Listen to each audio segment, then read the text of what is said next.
দান সাদাকা সেদিন জান্নাতে নিয়ে যেতে পারবে না। ঋণ যদি থাকে তো আগে ঋণ পরিশোধ করতে হবে।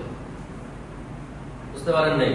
ছেলেকে বিদেশ পাঠিয়েছেন 5 বছর আগে 3 লাখ টাকা ঋণ নিয়ে, 5 বছরের ছেলে আপনাকে পাঠিয়েছে 20 লাখ, এখনো 50,000 টাকা ঋণ। আপনি কি বাপ? কথা বুঝতে পারেন মনে হয়।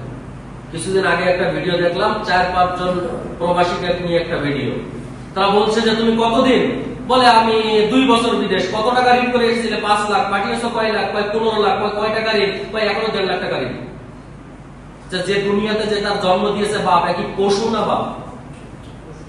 5 লাখ টাকা ঋণ করে পাঠানোর পরে ওখান থেকে 15 লাখ পাঠালো, এখনো 1.5 লাখ টাকা ঋণ থাকে কিভাবে?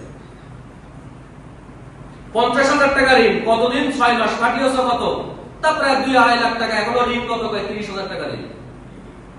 চিন্তা করছেন? কি মানুষ?